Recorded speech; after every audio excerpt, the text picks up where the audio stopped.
Alright, I've just started another roast here after the machine's had time to cool down in the Behmor 1600 coffee roaster. And I'm using a 1 pound roast with measured out 1 pound of coffee. I'm on setting B and P2, and I've added the maximum amount of time allowed, which I think just goes up to 22.5 minutes, so extra 2.5 minutes on here. Reason being is because I am roasting in my garage, which is a much cooler ambient temperature, and it takes longer than it would in a normal 65 to 70 degree room in the house. It's just roasting these to the espresso level, which I'm using these beans for espresso. I'm taking them to City Plus, to Vienna. It just throws off more smoke than I personally am able to tolerate in the house. So the machine does a good job of absorbing smoke, burning up the smoke at a lower roast level, full city, which is great for drip coffee, and it's not really a big problem roasting that in the house. But if you're going up to using the beans for espresso and you're doing a full city to light Vienna, it may be too much. Just wanted to comment here. I just put the little electrical usage reader on here to see what this actually uses for a roast. I plugged it in just before we started. I'm reading about 117 volts, 116.4 or 0.6 with use here, which would be expected with an appliance at this amp level, putting a load on an outlet. My voltage reading would be 121 or so without any load on it. Right at the moment it's drawing 8.79 amps. So that's about the same as an electric heater on the low setting.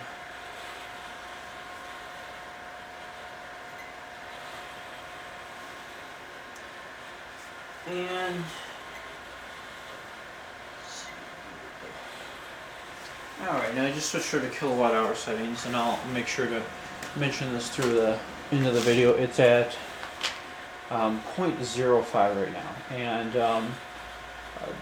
the cost for an actual kilowatt hour varies greatly depending on where you're at in the country. As far as I know, the lowest areas are maybe running in the 6 or 7 cents a kilowatt hour at the very lowest. The average is more around 9 to 11 here in Wisconsin. On We Energies, which is one of the big electrical providers, we're close to 11. And with some of the very highest states, I think Hawaii is actually the highest, around 23 cents a kilowatt hour. So in most areas you can just, if you take a dime, unless you have an outrageously high electrical bill, then you're going to probably be a little more acutely aware of your electrical costs. Most people can just assume about a dime a kilowatt hour. This is not going to have a real significant amount of electrical usage to it, but I thought I would just record it to see where we're at. 0.07.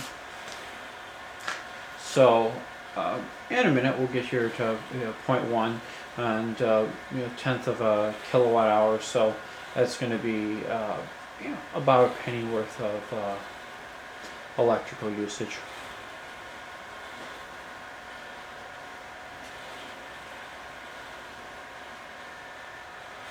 So we'll see what it actually works out to. I would guess that we're gonna potentially be around 5-6 cents in electricity to do a roast. But I will tell you exactly what it is with what will, based on my previous roast, this will end up being about a 22-minute roast on setting B, P2, and I'll let you know what that uses exactly in electricity.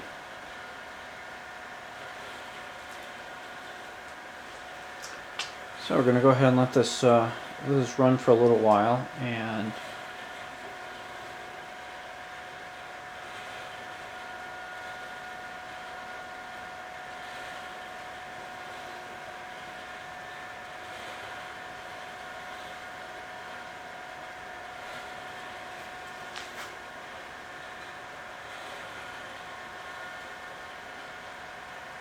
I do see a little smoke coming off the machine, which is unusual for, this stage of a roast, because we're not even into first crack yet. I did vacuum it and do a dry burn prior to starting this, so I assume that there was just a little something, a bean or some chaff that I overlooked, and is just hitting. It was back there by the burner and it's just burning off. It's a pretty minimal amount of smoke leaking out here. Not something that would really, even be bothersome if you were in the house.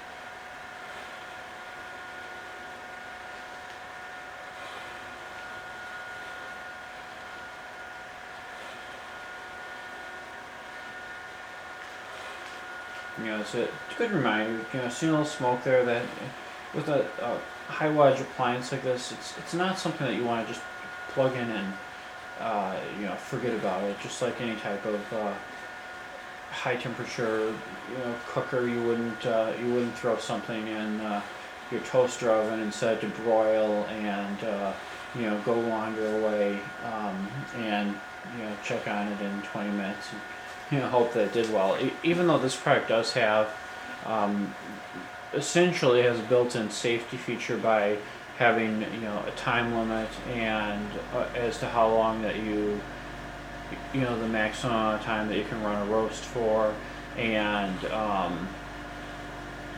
having it go forced into a cooling cycle. It does basically have a little safety net there. That you wouldn't have on something like a rotisserie oven or a toaster that you could potentially just turn on and leave and forget about until it was in flames. But I would still, just as the manufacturer does, I would still urge you to be careful, and they tell you to continuously supervise the use of this machine, and overall, I think that's really a wonderful suggestion. I do stay, quite close to it, and keep an eye on it. Basically stay within view of it. I do will occasionally step, just into the other room, but where I can still, keep an eye on it, and see and hear and smell what's going on to it with the machine.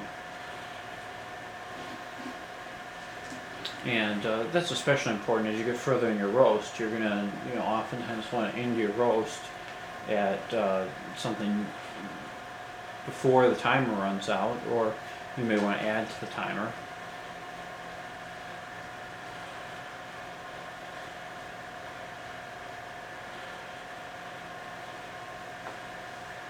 So I know in the first part of the roast that it's, I can get all the way through first crack without having to watch too terribly closely. I know I want the coffee at least that well done.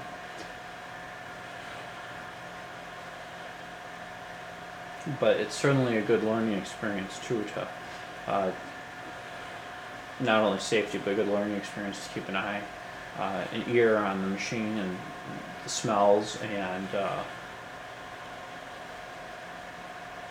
you'll learn, what it smells like as the coffee is getting to certain stages. You'll learn what the beans start, looking like, and you'll learn what the sounds are like as it's going into, the different stages.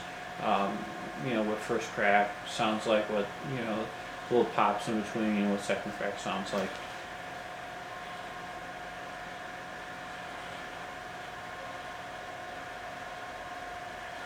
Actually, judging the beans visually as to how well done they are, I personally find that to be, the very most difficult way to judge where your roast is at. And I mean, it's definitely helpful.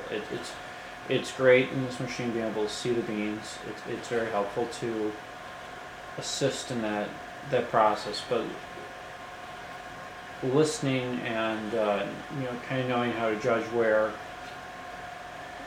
time-wise in relation to the crack stage that they're at, that you want to stop the roast, that's really, in my opinion, is the most useful tool. And I believe that that's more what people with commercial roasters have to rely on a little bit more, is timing things out and listening a little bit to the stages on there, at least with some of the roasters. I know some of the commercial roasters have ways to pull out a quick sample of a bean and during the roast process and actually see it up close in a good light, and that lets you judge things a lot better too.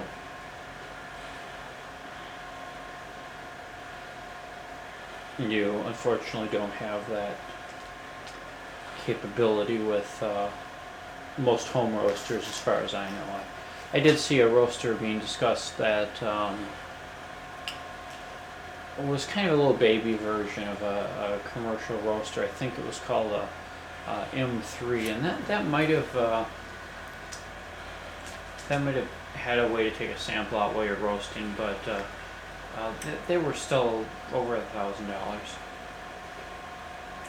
The commercial sample roasters, which they use to roast a test batch, sample batch of coffee, the ones I've seen are often just up to a kilogram or so, so a couple pounds, and real neat looking little machines, and they can be gas or electric, but they're many thousands of dollars even for those little couple pound roasters. So they put them out of the reach of most home roasters.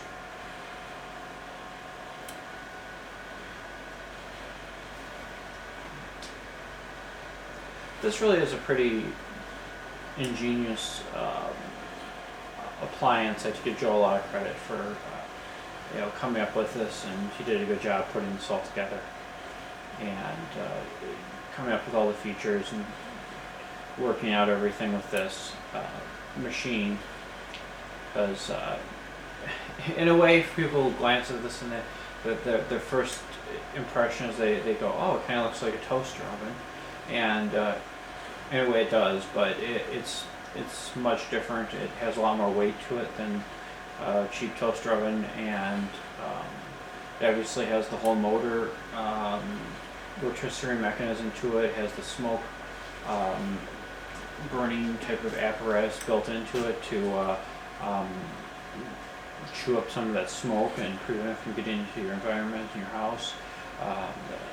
And obviously all the program behind it that drives the controls the burner temperature, the speed of the rotisserie, the length of time, the cooling cycle, and so on, along with the user interface on here, this control panel that gives you a lot of flexibility in your roast, your temperature, the temperature profile, basically how it ramps up, ramps down the temperature, and when, and the length of time also that you're running your roast for.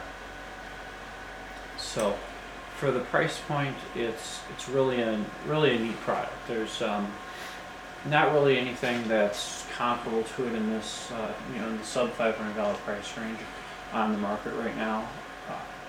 There was the iRoast 2, and that appears to more or less have been discontinued. It hasn't really been available for sale in at least a year. The manufacturers talked about having more come, or possibly a new version, but we haven't seen it, and we've been talking about it for quite a while. The iRoast an interesting little product. I had one. I did quite a few roasts, and it was an air popper as opposed to a drum. So it was more like a fancy programmable popcorn popper type of style, with a more powerful fan heater to it, and all electronic controls. It roasted I believe 5.3 ounces of coffee at a time. So it was about a third of this. You did about a third of a pound in it at a time, which, again, for the person that's drinking, your average home user drinking drip coffee, a third of a pound even is going to be several days of coffee or more. And for people like me, our family that are heavier espresso drinkers, this product is great because it gives you the ability to roast a pound at a time, which, if you're going through more coffee, you have to be running 3 separate batches in the eye roast at a time, separately to get a pound, and the eye roast definitely need longer to cool down. Behmor does recommend an hour in between roasts on this to let it cool down. Just from my personal observation, after it's run through the cooling cycle, the machine is very, very cool to the touch overall, and very quickly. And within an hour, I mean, you couldn't even tell it's been run within 20 minutes or so, in my opinion. You wouldn't even be able to tell that it's been warm at all. So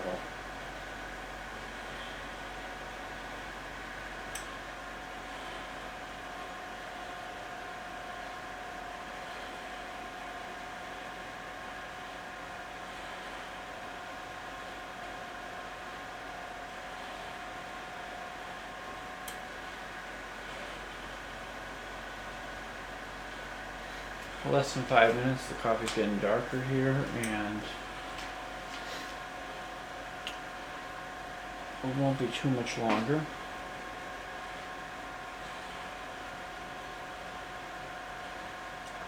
We'll start hearing a few pops before we get to second crack.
Getting some pops there. This roast almost sounded like it might be being done a little faster than the previous one. I'm gonna hit cool pretty quick here.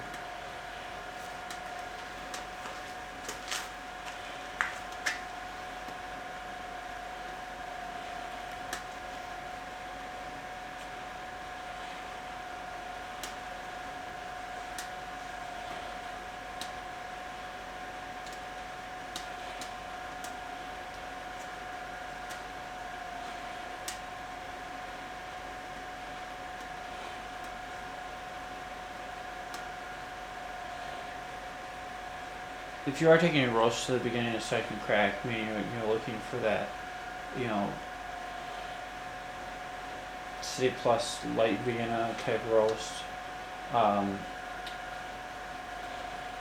it's very, very obvious when, you know, you're watching, listening, smelling the machine, the roast, when you get to that point. You know, because the cracking will start happening fast, like popcorn popping, and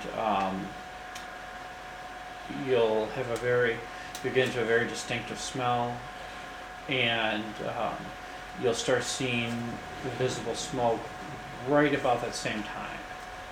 And unless you want to roast very, very dark, when you hear that fast popping and you see that visible smoke, you immediately want to put it into cool.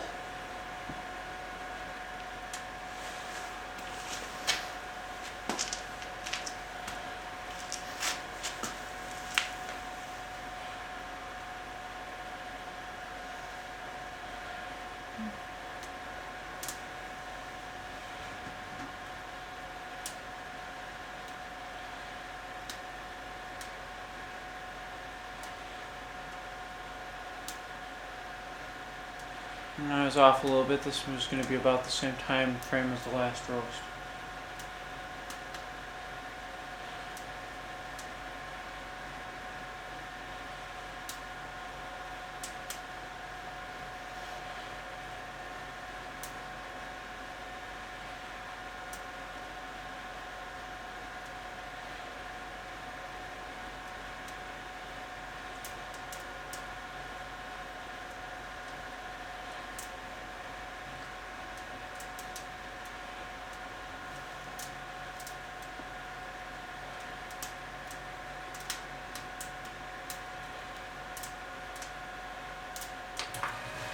Alright, this one actually was a little bit slower than the last roast, and right there we're throwing off more smoke. For whatever reason, potentially I had just a little bit more coffee weighed out here. I try and be pretty accurate, but your average home scale, I've been told, has a little bit of an error rate to it. So, it could be off for a couple ounces, and that might have made the difference of 20 seconds on there, or it may even be a little bit cooler up here now than when I ran the last roast. So that's definitely something to be mindful of if you're roasting in a garage porch where it's cool, that if you're aiming for a darker roast, you may be pushing the very outer limits of what this machine can do. Because as you saw, I hit cool there in just the last, so I was just hitting that rolling second crack, beginning second crack, and the last just few seconds on the machine, and it was maxed out there on the timer. So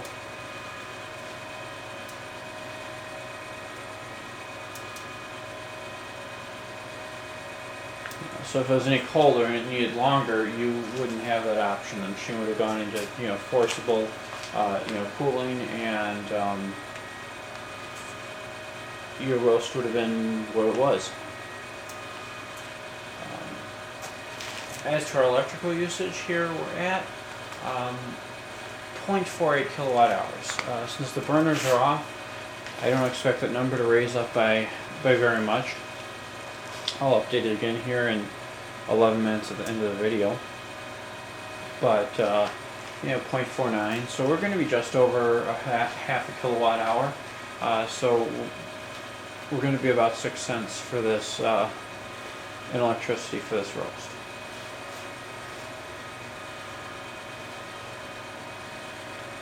So with home roasting, clearly your biggest investment is your time. You can get a roaster for a few $100s now that if you take good care of it, it can easily last you for several years or more.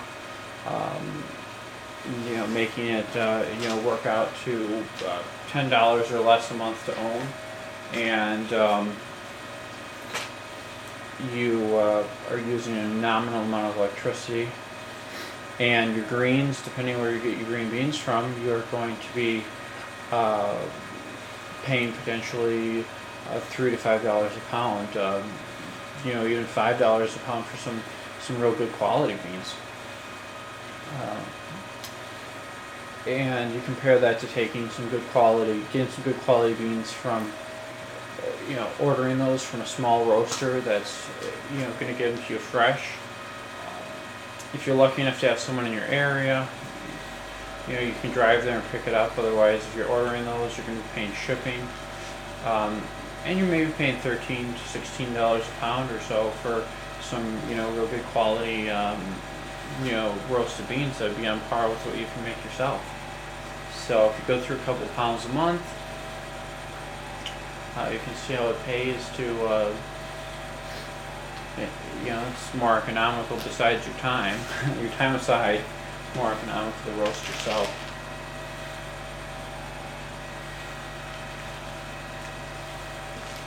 So we'll let that run for a minute here, let the video finish up, and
Alright, just have a few minutes left here in the cooling stage, and then I'm gonna go ahead and I'll clean it, empty these beans out, and then I'll go ahead and do one more final roast. Yeah, and sorry, I skipped a step there. After I empty these out, I'll vacuum out the machine one more time, here, and get all the chaff out of there. An update on our electrical usage. We've just gone to 0.51, so just over half a kilowatt hour. And with just running the cooling stage, it's going to get a smidge higher than that by the time we're all done.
Yeah, we're just finishing up in the last 1 minute of cooling during our coffee roasting here with the Behmor 1600, and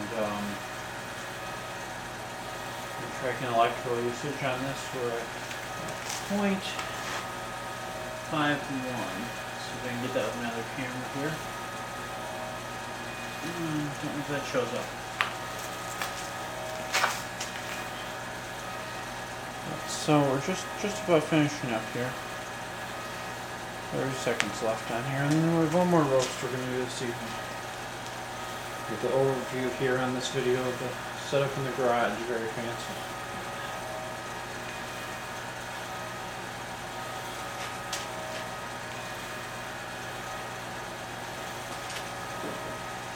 Alright.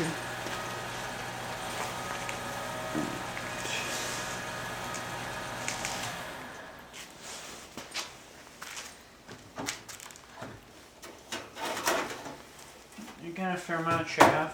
It's nice and cool to touch. Shake out all of the extra chaff. And there we go. I don't know if we can see that on the camera.